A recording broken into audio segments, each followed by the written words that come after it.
میرے پیارے آقا صلی اللہ علیہ وسلم نے فرمایا کس بندے سے اللہ محبت فرماتا ہے. یہ بہت اہم حدیث ہے، ساری احادیث اہم ہے، لیکن اس حدیث کو اپنے ذہن کے اندر محفوظ رکھو. میں اپنے بچوں سے خاص طور پر عرض کروں گا کہ ہمارے جو مدارس کے طلباء ہیں اور ہمارے بعض مبلغین بھی جو ہیں، ان کی پوزیشن یہ ہوتی ہے کہ وہ سوچتے ہیں جلدی سے ہمارا گھر، یہ پیسہ اتنا، یہ وہ ساری چیزوں، اتنی فکر رہتی ہے کہ بس جس کی کوئی انتہا نہیں. تو حدیث مبارکہ میں آقا کریم صلی اللہ علیہ وسلم کے ارشاد کا مفہوم ہے کہ جس نے صبح اس حال میں کی کہ دنیا کا غم اس کے سر پر رہا،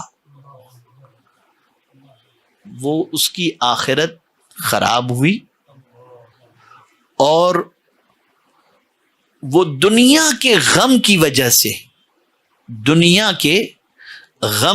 سے آخرت سے جو غفلت اس نے برتی، تو نہ دنیا اسے ہاتھ آتی ہے اور نہ اس کی آخرت سنورتی ہے.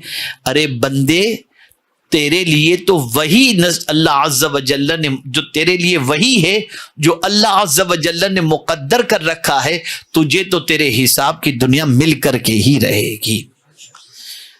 اور جس شخص نے صبح اس حال میں کی کہ اس کی فکر آخرت کی تھی کہ میرا آج کا دن آخرت کے خراب ہونے والے کسی کام میں نہ گزرے، صبح کرتے ہی وہ آخرت کی فکر میں لگا رہا، اور اس کی رغبت آخرت کے کاموں کی طرف تھی. اٹھا پہلے میں نماز فجر کی پڑھ لوں، تلاوت کر لوں، درود شریف پڑھ لوں، اب اس میں لگا ہوا ہے. تو اگر اس کی رغبت ان چیزوں کے اندر ہے تو سرکار صلی اللہ علیہ وسلم کے ارشاد کا مفہوم ہے کہ اس کی آخرت بھی سنور گئی، اور جس چیز کی طرف رغبت نہیں تھی اس کو اللہ نے اس کی طرف راغب کر دیا. یعنی اب دنیا اس کے پیچھے چلے گی، دنیا اس کے پیچھے چلی.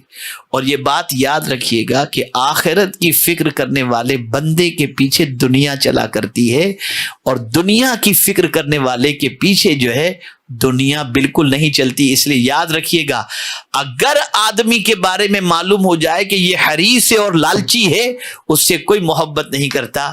لیکن اگر معلوم ہو جائے، اب جو حدیث عرض کرتا ہوں اس سے آپ پورا مفہوم سمجھ جائیں گے کہ اگر بندے کی کیفیت یہ ہے تو صرف اس سے بندہ ہی محبت نہیں کرتا، اللہ بھی محبت کرتا ہے. اس حدیث کو آج کی نشست کی سب سے اہم حدیث کی حیثیت سے آپ دل و دماغ میں محفوظ کر لیں.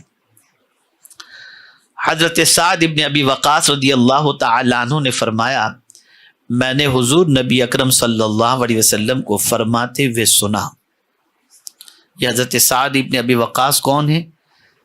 یہ وہ خوش نصیب صحابی ہیں جن کے لیے حضور صلی اللہ علیہ وسلم نے دعا کی اور ان سے فرمایا، سب تو یہ کہتے ہیں کہ یا رسول اللہ میرے ماں باپ آپ پر قربان، لیکن حضرت سعد وہ ہیں جن سے حضور نے فرمایا، اے سعد تجھ پر میرے ماں باپ قربان.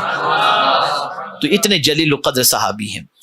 تو حضرت سعد ابن ابی وقاص رضی اللہ تعالی عنہ نے فرمایا، میں نے حضور نبی اکرم صلی اللہ علیہ وسلم کو فرماتے ہوئے سنا کہ حضور صلی اللہ علیہ وسلم نے فرمایا، اللہ اپنے اس بندے سے محبت رکھتا ہے. میں تو جب یہ لفظ محبت اور اس کی نسبت اللہ کی طرف ہوتی ہے تو اندر سے کچھ فیلنگ شروع ہوتی ہے.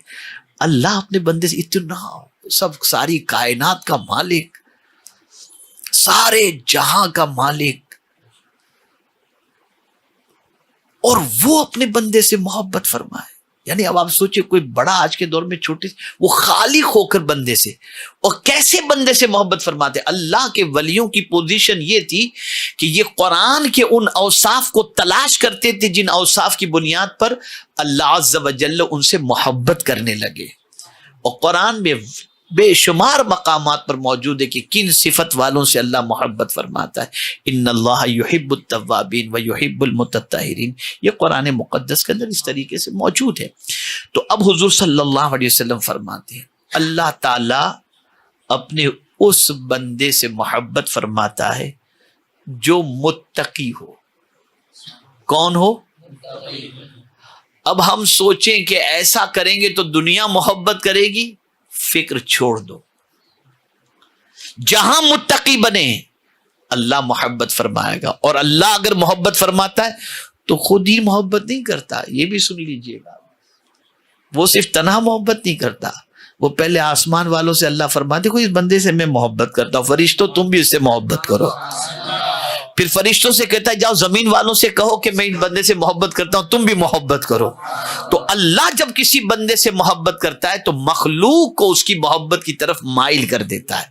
اور مخلوق میں صرف انسان فرشتے ہی نہیں، زمین بھی محبت کرتی ہے، آسمان بھی محبت کرتا ہے، چرند و پرند بھی محبت کرتے ہیں. تو اللہ کن بندوں سے محبت فرماتا ہے؟ متقی. اب دوسری مستغنی، بے نیاز، کسی سے بھی ملو کوئی لالچ نہیں، بے نیاز ہے. یہ نہیں کہ سیٹھ آئے تو اب ذرا اور کیسے ہیں کیا ہیں، یہ کوئی لالچ ہی نہیں. ہاں اچھی طریقے سے ملو، اس لیے کہ ہر آدمی کسی اسٹیٹس کا ہے تو اس کے اسٹیٹس کے اعتبار سے اس سے ملنے میں کوئی پرابلم کی بات نہیں، لیکن اس کی طرف توجہ نہ ہو، لالچ نہ ہو، بے نیاز. تو مالدار تو تیرے گھر کا مالدار، مجھے کیا لینا دینا ہے. اور کیوں کریں ہم؟ اسی لیے اعلی حضرت عظیم البرکت امام عشق و محبت کہتے کریم ایسا ملا کہ جس کے کھلے ہیں ہاتھ اور بھرے خزانے، بتاؤ اے مفلسوں کہ پھر کیوں تمہارا دل اضطراب میں ہے.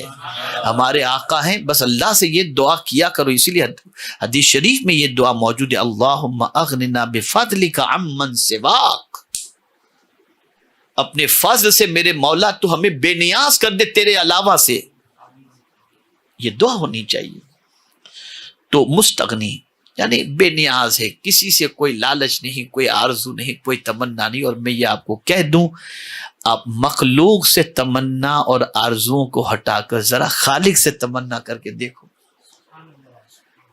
پھر وہ کس طرح سے آرزو پوری کرتا ہے آپ دیکھیں. اور تیسری چیز گوشہ نشیں ہو، یعنی اسے شہرت سے محبت نہ ہو، یار میرا نام ہو جائے، یہ ہو وہ ہو، یہ اس کے دل میں نہ ہو. وہ بھلا اپنے رب کی یاد، اس لیے کہ قرآن کہتا ہے وَذْكُرِ اسْمَ رَبِّكَ وَتَبَتَّلْ إِلَيْهِ تَبْتِيلًا. سب سے کٹ کر اس کے ذکر کے اندر، اس کے نام کے ذکر کے اندر، تمہارے رب کے ذکر کے اندر تم مصروف ہو جاؤ، اس کا ذکر کرو سب سے کٹ کر. خاتون جنت کو بطول اسی لیے کہا جاتا ہے، وہ سب سے کٹ کر اللہ کی یاد میں لگی رہتی تھی. تو یہ حدیث شریف متقی اور مستغنی اور گوشہ نشیں سے اللہ عز و جل محبت فرماتا ہے.